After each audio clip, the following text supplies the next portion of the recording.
Welcome back to another episode of The Hardcore Casual with your boy, Bass the Kid. As always, like and subscribe. Please share with a friend, a colleague, an associate, a relative, an enemy, and anyone in between. I appreciate all of them. Now this one, I normally break things up into segments, but as this all kind of interconnects with each other to a certain degree, I'm going to kind of do it all in one moving forward, just so that might actually make the video go a bit quicker and I can kind of amalgamate some thoughts here and there. So without further ado, let's get into it. So at the Canelo versus Ryder pay-per-view in Mexico, Eddie Hearn tweeted out that he was going to be announcing some signings. Now I'm sure everyone kind of knows by now that the first of those announcements was Regis Prograis, WBC 140-pound champ, two-time world champion, 28-1.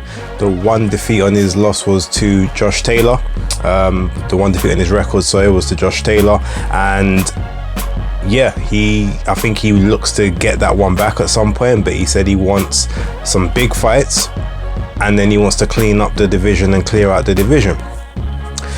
Now he mentioned Tank Davis, he mentioned Ryan Garcia. So look, Ryan Garcia's on the zone, so that can potentially happen. The Tank Davis one's a wishful thinking, but he was like, oh no, well, to be fair, Tank was the one calling my name, but you're right, let me leave those little boys alone. Although the funny thing is, when Chris Mannix said that, oh, you really going for the lower tier, he was actually making a joke. And I don't think Regis clocked. He thought he was saying, oh no, like you're trying to pick on the little guys, when that's not what Mannix was actually saying.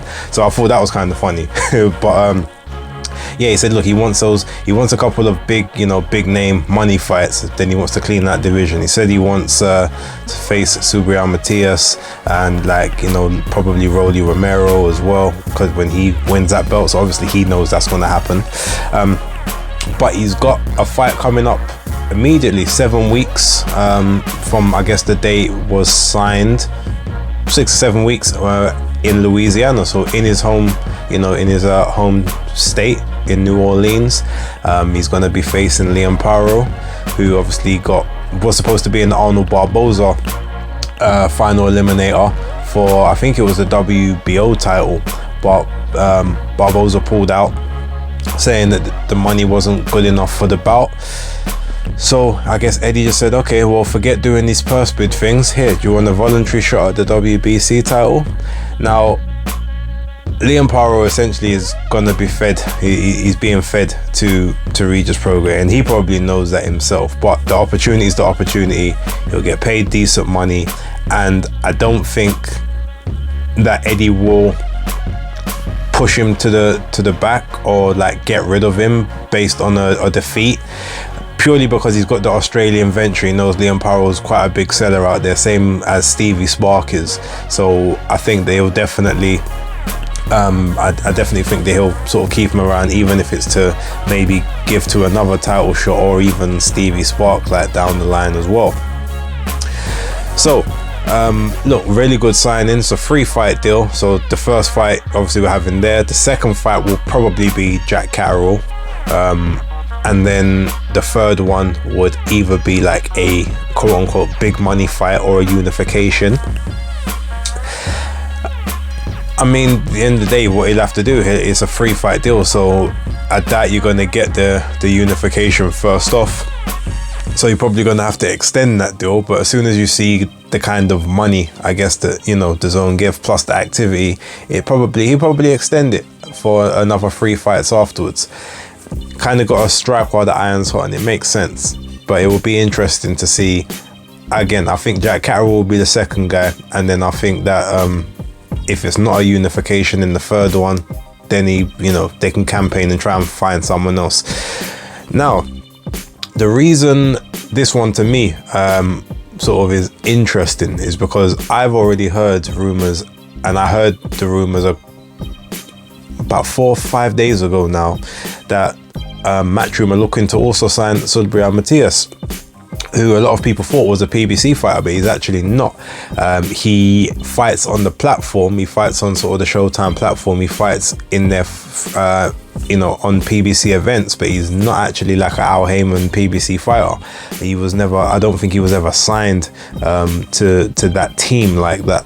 So for him, a bit like a Shaki Foster, it's actually fairly easy for him to become, sort of free agent status and sort of get that deal in. Now, I think the plan is obviously for Subriel and Matias to get a voluntary against someone, then face Regis and Hitchens after Hitchens and Montana Love have their fight, depending on obviously who wins that one. And then if you can't get if he comes through the winner of that, the plan would be to have the unification with Regis Prograis. And then basically whoever wins that fight gets re-signed. Whoever doesn't goes back to free agent status. That's the way that I've understood it to be.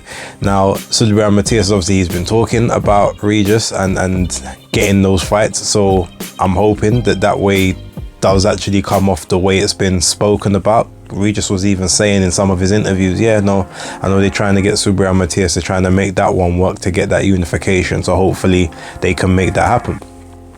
The interesting point here will be the Rolly Romero one, because again, I don't think he's an actual Al Heyman guy like that.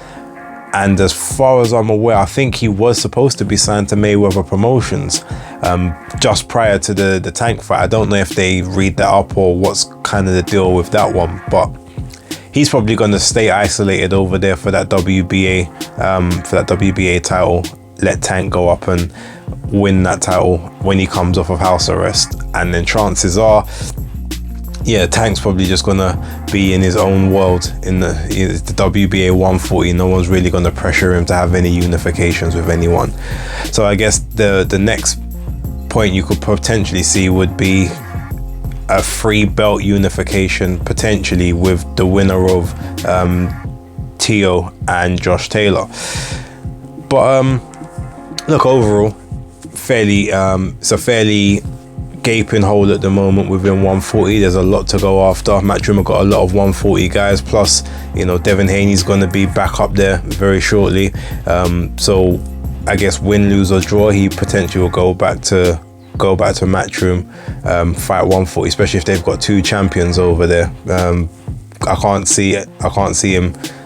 The only other thing I could potentially see him doing would be signing to the PBC, to try and get a Rolly fight or a Tank fight on like a two fight basis or something like that. I don't think he'll re-sign with Top Rank, especially when he was never the guy over there. Like, he's always kind of been the guy that's there to almost feed their top guys, like Shakur Stevenson, and obviously they didn't really, and Loma. Like, he's not valued as the number one over there, even though he's the undisputed champ, which is a shame. But yeah, so we'll basically see where he moves to. But yeah, my guess is either if he feels like his stock is not where it needs to be, he'll probably go PBC, because there's a lot of lighter touches around sort of the 140 division on their side. But if he just wants, to be able to challenge for belts and stuff, then yeah, I could probably see him going back to Matchroom and DAZN. But it'll be interesting to see nonetheless. Now, second announcement on the night was Andy Cruz Gomez, 3-time world amateur champion.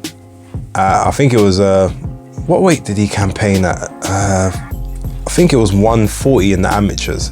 But yeah, 3-time amateur champ. Olympic gold medalist at the 2012 Olympics. Obviously took place in 2021 due to COVID and whatnot. It's taken them a little while to be able to transition over to becoming a pro, but there's been like a 9-month bidding war between Matchroom and Top Rank, and I think there was another promotion that was trying to sort of get in there as well. Now, I was on the live with Julius from Ring IQ and Beats last night, so shout out to them. And basically, in that live, they were saying, oh, they thought he would have probably gone to Top Rank, because obviously that's where, you know, like the young budding stars go to kind of develop. But then I mentioned that, well, actually, if you think about it, Top Rank probably would have been one of his least preferred options, because, you know, based on sort of their track record with a lot of the Cuban stars previously, it probably wouldn't have been a good move for him in terms of, you know, what he's seen in the past. I mean, we've got to remember Guillermo Rigondeaux, like, he basically cleaned up at Top Rank, and just because he ended up beating like their star guy, they basically let him go, didn't give him any chances or any further, you know, just because they didn't like the style, they didn't think he could market him, so they kind of let him go. He ended up over the PBC. You got people like Frank Sanchez, who a lot of people think is not necessarily that fun to watch. You had Luis Ortiz. They all end up kind of at the PBC, because that just seems to be the place that gives the Cuban guys an opportunity or a chance.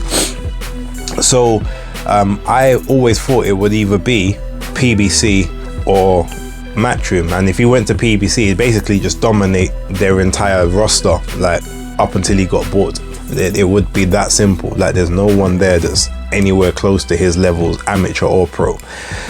Top Rank obviously would have had a lot more interesting matchups, a lot more sort of tougher fights, but again, I just don't think, based on how they've treated Cubans in the past, that he would have been interested there. So overall, Matchroom will make it.